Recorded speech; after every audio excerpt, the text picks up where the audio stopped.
जोहार Jharkhand, welcome to TD learning. मैं आपका दोस्त प्रदीप। जैसा कि आपको पता है, सेवेंथ जेपीएससी के लिए हम लोग जीएस पेपर 2 का सीरीज लेके आए हैं। तो उसी पेपर में आज हमारा जो चल रहा फर्स्ट पार्ट झारखंड का इतिहास, जिसमें मुंडा शासन व्यवस्था, नागवंशी, पढ़ा, मांझी परगना, मुंडा मानकी, ढोकलो, ये सब मैं कंप्लीट कर चुका हूँ, जिसका लिंक वीडियो लेक्चर में आपको नीचे दिखेगा। ठीक है, तो आज का इस पार्ट ए का लास्ट लेक्चर जो हमारा है, जातीय पंचायत शासन व्यवस्था है, जिससे दो क्वेश्चन आपके आएंगे जो कि 4 मार्क्स ले आएंगे। तो काफी इंपॉर्टेंट है। टोटल ये टॉपिक 200 मार्क्स कवर करेगा, प्लस पेपर 1 में भी ये 10 क्वेश्चन 20 मार्क्स के लिए है, यानी टोटल 220 मार्क्स के लिए है। तो मैं बहुत ज्यादा टाइम नहीं लूंगा, कम टाइम में हम चीजों को क्विक रिविजन देखते चलेंगे, ताकि मई मंथ में जो आपका एग्जाम होने वाला है उसके लिए आप प्रिपेयर हैं। ठीक है, तो चलिए स्टार्ट करते हैं आज का लेक्चर। तो जो जातीय शासन व्यवस्था में हर एक जो शासन व्यवस्था है, जो भी जनजातीय है, टोटल 32 जनजाति जो मान्यता प्राप्त झारखंड में, उनमें से हम देख रहे हैं, कुछ देख चुके हैं और जो स्टार्ट करने वाले हैं वो है असुर जनजाति। असुर जनजाति जो है वो झारखंड का एक अल्पसंख्यक जनजाति में से एक है। ठीक है, और इनका क्या होता है कि हर एक जगह अपना राजनीतिक इकाई होता है। ठीक है, यानी हर एक गांव में इनका एक राजनीतिक इकाई, जिसको आप पंचायत बोल सकते हैं, वो हर एक जगह इनकी पंचायत होती है। और हर एक पंचायत में जो इनका शासन व्यवस्था होता है वो पुराना परंपरागत, मतलब जो सदियों से चला आ रहा है, वो शासन व्यवस्था रहता है। और इसमें क्या होता है कि इसमें पंच जो बनते हैं ना, पंच, वो वरिष्ठ लोग रहते हैं। वो लोग कहाँ के रहते हैं? वो 5 गांव के, ठीक है, 5 गांव के वरिष्ठ लोग रहते हैं जो पंच का काम करते हैं। उसके साथ ही साथ इन शासन व्यवस्था को चलाने के लिए कुछ ऑफिसर्स, जिसको आप बोल सकते हैं, यानी ग्राम लेवल पे कुछ लोग अपॉइंट किए गए हैं जो इस शासन व्यवस्था को चलाते हैं। उनमें से है महतो, महता हो गया, महतो, बैगा, पुजार, गोड़ाई। ये तो पता ही होगा आपको। महतो एक तरह से काइंड ऑफ मुखिया हो गए। गोड़ाइत जो होता है वो संदेश वाहक होता है। ठीक है, संदेश वाहक होता है। असुर जनजाति में जो दंड प्रावधान है कि जो आप गुनाह करेंगे उसके लिए पंचायत जो फैसला देगी, वो सबको मान्य होता है। और जो जनरली जो इनका जो झगड़ा हो गया, प्रॉपर्टी विवाद हो गया, शारीरिक जो इनका यौन अपराध हो गया, वो हो गया। देन विवाहिक अपराध जो होता है, ये सब जो छोटे मोटे हत्या छोड़ के जो छोटे मोटे बाकी अपराध होते हैं, वो जातीय पंचायत यानी ग्राम लेवल पे डिस्प्यूट को निपटारा कर दिया जाता है। और उसमें आपको शारीरिक दंड, आर्थिक या सामाजिक बहिष्कार भी किया जाता है। इसको बिटलाहा हमने पहले ही पढ़ा हुआ है, जिसके तहत सामाजिक बहिष्कार आपका किया जा सकता है। ठीक है, आगे चलते हैं। नेक्स्ट है आपका बंजारा जनजाति। बंजारा जनजाति आपको नाम से ही पता चल रहा है कि ये घुमंतू जनजाति होती है। ये घुमक्कड़ आप बोल सकते हैं, मतलब एक जगह इनका निवास स्थान कहीं फिक्स नहीं होता है। ये जनरली जो पाए जाते हैं संथाल परगना, राजमहल और दुमका, ये जो क्षेत्र है, यहाँ इनका निवास पाया जाता है। अब चूंकि इनका कोई फिक्स निवास नहीं होने के कारण इनका जो राजनीतिक इकाई आप बोल सकते हैं वो बहुत ज्यादा मजबूत नहीं होता है। ठीक है, यानी राजनीतिक प्रभाव इनका बहुत ज्यादा नहीं होता है, क्योंकि एक जगह पे कहीं फिक्स नहीं रहते। इनका राजनीतिक प्रभाव तो फिक्स नहीं है, बट इनका एक बंजारा जन सुधार संघ जो इन्होंने खुद अभी रिसेंटली गठन कर रखा है, बस। देन इनका सामुदायिक परिषद जो है, उसका जो हेड होता है उसको नायक बोलते हैं। तो बंजारा जनजाति में इतना ही कुछ है जातीय शासन व्यवस्था में। अगला देखते हैं। ठीक है, अगला जो जातीय पंचायत शासन व्यवस्था है वो है आपका बुधरी जनजातीय समूह का। ये झारखंड के लघु जनजातीय समूह में से एक होते हैं। और इनका जो शासन प्रणाली है ये भी परंपरागत होता है, यानी हर एक गांव में एक पंचायत की व्यवस्था होती है। और जो सदियों से परंपरा चलते आ रहा है वही परंपरा को ये फॉलो करते हैं। इनका जो संगठन होता है, उसका जो मुखिया होता है, संगठन यानी पंचायत जिसको आप बोल सकते हैं, जिसका मुखिया होता है उसको देहरी बोलते हैं, ध्यान रखिएगा। ठीक है, देहरी बोलते हैं। देहरी का 2 काम होता है, एक तो ये मुखिया का भी काम करते हैं, दूसरा ये पुरोहित का भी काम करते हैं। तो ये हो गया। देन जो पंचायत होता है इनका, यानी जो संगठन होता है, उसका जो सदस्य होते हैं वो हर एक परिवार, यानी जो भी गांव का परिवार है, उस परिवार का हर एक वरिष्ठ मेंबर उस पंचायत का सदस्य होगा। और ये जो पद होता है आपका देहरी का, ये पद वंशानुगत होता है, यानी बाप पर उसका बेटा, उसके बाद उसका बेटा कंटिन्यू चला जाता है। पंचायत क्या काम करती है? जैसे जो भी समस्या का निपटारा हो। समस्या लगभग जितने जनजातीय समूह है उनमें समस्या लगभग सेम ही होता है। भूमि विवाद हो गया, पैसे का विवाद हो गया, शादी का विवाद हो गया, तलाक लेना हो गया, या सेम गोत्र में विवाह हो गया, समाज के बाहर विवाह कर लिया किसी ने, तो इन सारे तरह के जो विवाद होते हैं उसका निपटारा का काम पंचायत करती है।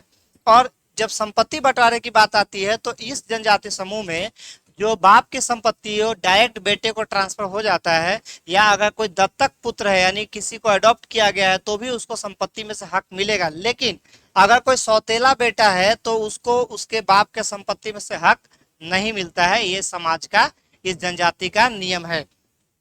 उस सौतेले बेटे का एक टर्म है जिसको आप ध्यान रखिएगा, उसको कट बाप बोलते हैं। कट बाप का मीनिंग होता है माँ का दूसरा पति। ये आपसे पूछ सकता है एग्जाम में, ठीक है। ये टर्म जो सारा सारा जो जेपीएससी फैक्चुअल क्वेश्चंस पूछती है, तो जो टर्म वगैरह उसको ध्यान रखिएगा। दूसरा जो इनका अंतर ग्राम पंचायत होता है, यानी 3-4 गांव मिला के, 5 गांव मिला के जो पंचायत बनाते हैं, उस पंचायत के मुखिया को प्रधान बोलते हैं, ठीक है। तो बथुडी आपका जनजातीय पंचायत में इतना है। फिर अगला जनजातीय पंचायत देखते हैं। नेक्स्ट है अपना बेदिया जनजाति शासन व्यवस्था, ठीक है। ये सारे जो जनजाति हैं, छोटे छोटे जनजाति समूह हैं जिनका परंपरागत शासन व्यवस्था रहा है, यानी जो इन्होंने पहले रूल बनाया है वही रूल फॉलो करते आए हैं। बट अभी चूंकि क्या है कि पंचायती राज शासन व्यवस्था लगा हुआ पूरे देश में, तो इनके अधिकारों में थोड़ी बहुत कमी आई है।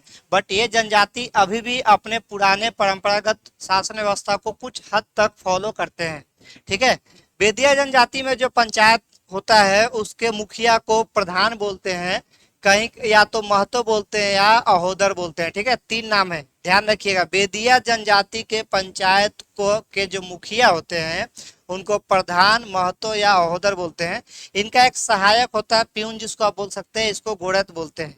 गोड़त का क्या नाम है, गोड़त का काम क्या है, इसको बोलते हैं संदेश वाहक, ठीक है। संदेश वाहक मतलब जो पंचायत होने वाला है उस पंचायत का जो भी फैसला होता है लोगों तक पहुंचाना, और लोगों का कुछ क्या बोलते हैं, कुछ मांग या डिमांड हो वो आपको मुखिया तक पहुंचाने का ये काम होता है। और विवाद सबका वही फिक्स है, शादी वाला हो गया, जमीन वाला हो गया, लड़ाई झगड़ा वही विवाद होता है। शारीरिक दंड, आर्थिक दंड या फिर समाज वही बहिष्कार भी किया जा सकता है। कई गांवों को मिलाकर चुनाव करके एक सरकार का फॉर्मेशन किया था। कई गांवों को मिला के एक प्रमुख बोल सकते हैं आप, ठीक है। उस प्रमुख को क्या बोलते हैं, सरकार बोलते हैं। जो सबसे बड़ा प्रधान होता है, यानी कई गांवों को मिला के जो प्रधान बनता है उस सबसे बड़े प्रधान को परगनैत बोलते हैं। तो ये सारे टर्म है इसमें, ठीक है। अगला देखते हैं अभी। विंध्य जनजाति है, ठीक है। इसमें बहुत कुछ है नहीं, बस एक लाइन बताता हूँ। देखो, सबका परंपरागत शासन व्यवस्था है, ग्राम पंचायत होता है, किसी किसी में कुछ गांव को मिला के पंचायत बनता है, ठीक है। और सबका जो क्राइम है वो लगभग सेम ही होता है, सिर्फ हत्या को छोड़ के बाकी सारे क्राइम का निपटारा पंचायत में हो जाता है। और पंचायत का जो भी फैसला होता है सारे लोगों को मान्य होता है। अगर किसी ने फैसला मानने से इनकार कर दिया तो उसको सामाजिक बहिष्कार कर दिया जाता है। सुनते नहीं, हुक्का पानी बंद कर दिया समाज से, तो वही चीज क्या आता है। बट अगर वो माफी मांग ले, भोज भात दे, तो उसको समाज में वापस लाने का प्रोविजन भी है, ठीक है। तो इन जनजाति में जो इनका पंचायत है उसका जो प्रमुख होता है, ठीक है, जो पंचायत का प्रमुख होता है, कैसे लिखते हैं, ऐसे लिखते हैं। पंचायत का जो प्रमुख होता है उसको गद्दी और मादी बोलते हैं, ठीक है। यानी मुखिया का नाम है गद्दी और मादी। और ये करटाहा है, इसके बारे में मैंने आपको कम से कम 50 बार बता चुके हैं, पहले मैं बता चुका हूँ प्रीवियस वीडियो में, आप जाकर देखिए, क्या वापस रिपीट अभी नहीं करूंगा, ठीक है। अगला टॉपिक देखते हैं, ठीक है। अगला है बिरजिया जनजाति शासन व्यवस्था। एक ही साथ फटाफट लिख कर दे रहा हूँ, जो मेन मेन पॉइंट है आप उसको देख लीजिए। बाकी कथा कहानी पढ़ना हो तो मई के बाद, ठीक है। चलिए, इसमें क्या होता है, इनका जो हेड होता है, इनका जो क्या बोलते हैं पंचायत प्रमुख होता है, उनको बैगा, बेसरा या धावक बोलते हैं। क्लियर बात। ये सम्मानित लोग होते हैं बिरजिया जनजाति में। बाकी सजा का प्रावधान वही है, सबका फिक्स है, ठीक है। संपत्ति विवाद से लेके गोत्र विवाह और सामाजिक बहिष्कार, ये सब में लगभग कॉमन सजा ही मिलता है, बस सजा का टर्म अलग अलग है। तो जहाँ पे जो टर्म अलग रहेगा मैं आपको वो टर्म बता दूंगा, ठीक है। अब आ जाइए, अगला है बिरहोर जनजाति। बिरहोर जनजाति में जो सामूहिक कुनबा इनका बनता है, जो शिकार करने का काम करता है और साथ रहने का काम करता है, वो एक संगठन से जुड़ा होता है, जिस संगठन को हम टंडा बोलते हैं, ठीक है। उस संगठन का नाम है टंडा। और इनका जो मुखिया होता है, जो हेड होता है, उस हेड का नाम है नाये, ठीक है। यानी बिरहोर समाज का जो मुखिया होता है उसको बोलते हैं नाये। मुखिया का सहायता के लिए 2 लोगों को अपॉइंट किया जाता है, ताकि जो मुखिया है सामाजिक कार्य को पंचायत लेवल पे अच्छे से कर सके। तो एक होता है दिगवार और दूसरा होता है कोतवार। ये 2 वो लोग हैं जो मुखिया को सहायता करते हैं उससे काम को करने में। अगला जनजाति है बैगा जनजाति। बैगा जनजाति को प्रोटो ऑस्ट्रेलियन जनजाति में के तहत रखा गया है, और इनका जो रहने का जो जगह है वो आपका रांची, पलामू, गढ़वा और जो लातेहार वाला क्षेत्र है वहां पे इनका रहने का व्यवस्था नहीं किया गया, मतलब वहां ये रहते हैं। ठीक है। इनका जो मुखिया होता है, यानी हर एक गांव का परंपरागत अपना सिस्टम चलते आता है, हर एक सिस्टम में एक मुखिया होता है। हर एक जगह मुखिया को अलग अलग नाम से जानते हैं। तो यहाँ पे जो मुखिया होते हैं उनको मुकादम के नाम से जानते हैं। ठीक है। जो बैगा जनजाति के मुखिया होते हैं उनको मुकादम के नाम से जानते हैं, और मुकादम के सहायता के लिए 2 लोगों को रखा जाता है, एक है सयाना और एक है सिंखे। 2 लोग हैं, एक सयाना और एक है सिंखे। ठीक है। इसी में एक संदेशवाहक भी होता है। जनरली जो संदेशवाहक है उसका नाम गोड़ैत होता है, जो हम लोगों ने देखा है पहले भी, जो संदेश पहुंचाता है गांव के लोगों तक।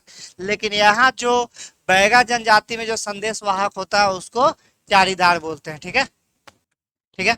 नेक्स्ट जो है वो है आपका भूमि जनजाति। ठीक है। भूमि जनजाति को प्रोटो एस्ट्रोलॉइड जनजातीय समूह में रखा गया है, और इनको ऐसा बोला जाता है कि ये जो जनजाति है ये हिंदू संस्करण को रिप्रेजेंट करते हैं। ठीक है। ये इकलौता जनजाति है जो हिंदू संस्करण को रिप्रेजेंट करता है। तीसरी बात यह है कि जो इनका निवास स्थान है वो धनबाद, बोकारो, पलामू, लातेहार, देवघर वगैरह का जो रेंज है क्षेत्र में निवास करते हैं। इनका जो मुखिया होता है इसको प्रधान कहा जाता है। देखिए बहुत ज्यादा कुछ है नहीं, एक ही चीज को मैं बार बार रिपीट करते जाऊंगा, आप भी बोर हो जाएंगे। इसीलिए क्या कीजिए कि खाली टू द पॉइंट जो मेन मेन चीज है ना, टर्म, खाली वही एक्सप्लेन कर देता हूँ आपको। ठीक है। अगेन चेरो को ही प्रोटोस्टलाइड बोलते हैं। हाँ, चेरो जनजाति का एक और नाम है 12 हजारी और 13 हजारी। ठीक है, ध्यान रखिएगा, 12 हजारी 13 हजारी पलामू, गढ़वा, लातेहार में निवास करते हैं। इनके गांव का जो मुखिया होता है उसको मुखिया कहा जाता है। ठीक है। चेरो जनजाति के जो गांव के मुखिया होते हैं, प्रधान होते हैं, उनको मुखिया कहा जाता है, और जिला स्तर पे जो मुखिया होते हैं उनको सभापति कहा जाता है। ठीक है। नेक्स्ट है आपका चीक बड़ाइक जनजाति। चीक बड़ाइक जनजाति ये आपका बुनकर जनजाति है। ठीक है। जो आपका कपड़े बिनने का काम करती है। इनका जो अंतर ग्रामीण परिषद होता है उसके अध्यक्ष को राजा बोलते हैं, और राजा के सहायता के लिए जिसको नियुक्त किया जाता है उसको या तो दीवान या तो पानरे बोलते हैं। तो ये हो गया एक। दूसरा परहिया जनजाति। ये जनजाति प्रोटोएस्ट्रोलाइड समूह में पाया जाता है। ठीक है। और ये पलामू के पहाड़ों में रहते आया सदियों से, जो कि एक आप बोल सकते हैं कि परहिया जनजाति आपका अल्पसंख्यक जनजाति है। ठीक है। इनका जो पंचायत होता है उस पंचायत को भयारी या तो जाति गोट बोलते हैं, यानी इनका जो जातीय पंचायत होता है, जातीय पंचायत को भयारी या तो जाति गोट कहते हैं। ठीक है। और ये जब 8 से 10 गांव को मिला के यानी अंतर ग्रामीण पंचायत बनाते हैं उसको कारा भयारी बोलते हैं। पंचायत का जो प्रमुख होता है उसको या तो महतो या तो प्रधान बोलते हैं, और महतो या प्रधान के सहायता के लिए इसको नियुक्त किया जाता है उसको कहतो या खतो बोलते हैं।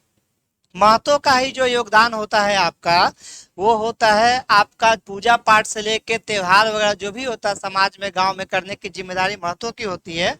और जो आपका परहिया जनजाति है उसमें साक्षी प्रथा का बहुत रोल है। तो इस वीडियो में इतना ही देखते हैं, और ये जो पहला पार्ट था अपना झारखंड का जो पार्ट ए था वो खत्म हो चुका है। अभी जो दूसरा पार्ट झारखंड का आंदोलन वो स्टार्ट होगा। टीडीएल लर्निंग के साथ आप बने रहिए, और ज्यादा से ज्यादा लाइक कीजिए, शेयर कीजिए, सब्सक्राइब कीजिए। Wish you all the best, good luck.